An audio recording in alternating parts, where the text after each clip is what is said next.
آج کی دنیا میں جنگ تلواروں اور بارود سے نہیں بلکہ کی بورڈ، کوڈ اور نظر نہ آنے والے نیٹ ورک سے لڑی جا رہی ہے۔ وہ افراد جو کبھی اندھیروں میں چھپ کر نظاموں کو ہیک کرتے تھے آج ممالک کی فوجوں کا حصہ بن چکے ہیں۔ یہ ہے کہانی ڈیجیٹل وارفیئر کی، وہ جنگ جہاں ہیکرز سپاہی بن جاتے ہیں۔ 21ویں صدی کے آغاز پر دنیا نے ایک نئی حقیقت کو محسوس کیا۔ اب جنگ صرف سرحدوں پر نہیں ہوتی، ہر ملک کے پاس ایک سائبر میدان جنگ ہے جہاں دشمن کا نشانہ ہوتا ہے۔ بینکوں کا نظام، بجلی گھر، ہوائی اڈے، موبائل نیٹ ورکس، حتیٰ کہ قومی راز۔ یہ جنگ خاموش بھی ہے اور خطرناک بھی۔ اس میں گولے نہیں گرتے مگر ملک گھٹنوں پر آ سکتے ہیں۔ پہلے ہیکنگ کو صرف جرم سمجھا جاتا تھا، لیکن وقت کے ساتھ ممالک نے سمجھ لیا یہ لوگ ہمارے سب سے تیز دماغ ہیں۔ اسی لیے آج کئی ممالک نے اپنی سائبر فوجیں تیار کر لی ہیں۔ ایسے لوگ جو کوڈنگ، انکرپشن اور نیٹ ورک سائنس میں مہارت رکھتے ہیں۔ کبھی یہ ہیکرز اکیلے کام کرتے تھے، مگر اب یہ فوجی وردی پہنتے ہیں، حکومتی مشن پر نکلتے ہیں اور ملک کی ڈیجیٹل سرحدوں کی حفاظت کرتے ہیں۔ یہ نیا سپاہی کی بورڈ کا مجاہد ہے۔ آج سائبر حملے ایک ملک کی روح تک کو ہلا سکتے ہیں۔ ذرا سوچئے، اگر بجلی گھر ایک لمحے کو بند ہو جائے، اسپتال اندھیرے میں ڈوب جائے، ٹریفک لائٹس کا نظام درہم برہم ہو جائے، ہوائی اڈے منجمد ہو جائے، تو ایک ملک کا تسلسل رک سکتا ہے۔ اور سب سے خوفناک بات یہ ہے، حملہ کرنے والا نظر بھی نہیں آتا۔ کہاں بیٹھا ہے، کون سی زبان بولتا ہے، کوئی نہیں جانتا۔ یہ ہے جدید جنگ کی اصل حقیقت۔ ڈیجیٹل جنگ کوئی نئی پیداوار نہیں، اس کی جڑیں سن 2000 کے بعد سے گہری ہوتی گئیں۔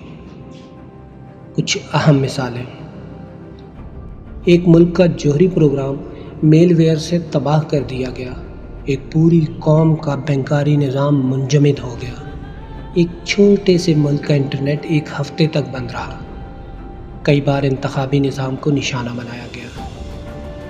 ان سب نے دنیا کو یہ سکھایا، اگر آپ ڈیجیٹل طور پر کمزور ہیں تو جنگ بغیر گولی چلائے ہی ہار جاتے ہیں۔ آج دنیا کے بڑے ممالک میں سائبر کمانڈ سینٹرز موجود ہیں، جہاں ہزاروں ڈیجیٹل ماہرین 24 گھنٹے تیار رہتے ہیں۔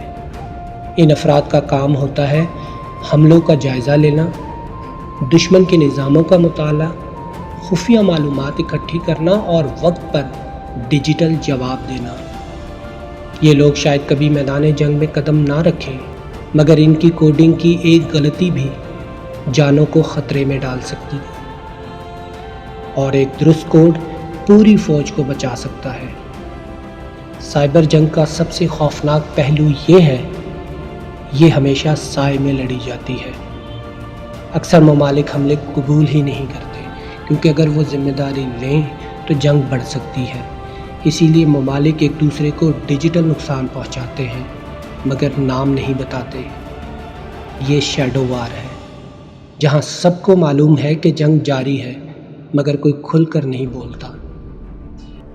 آپ سوچ رہے ہوں گے، یہ سب تو ممالک کی بات ہے، ہم عام لوگوں کا کیا؟ حقیقت یہ ہے کہ عام انسان سب سے زیادہ خطرے میں ہوتا ہے۔ سائبر جنگ کا پہلا نشانہ ہوتا ہے۔ عام لوگوں کا ڈاٹا، ان کے بینک اکاؤنٹ، ان کے موبائل فون، ان کی ذاتی معلومات۔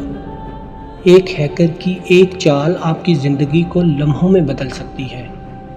اسی لیے ڈیجیٹل دور میں حفاظت ہر فرد کی ذمہ داری ہے۔ آنے والا وقت اور بھی سخت ہوگا۔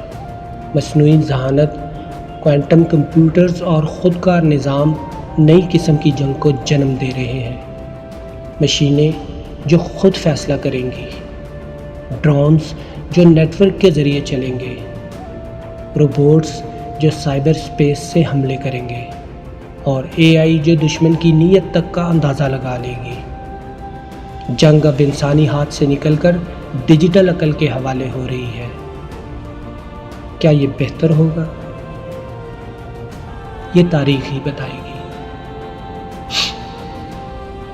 ڈیجیٹل دنیا نے ہماری زندگی آسان بنا دی، مگر اس نے جنگ کو بھی زیادہ خوفناک، خاموش اور بے آواز بنا دیا۔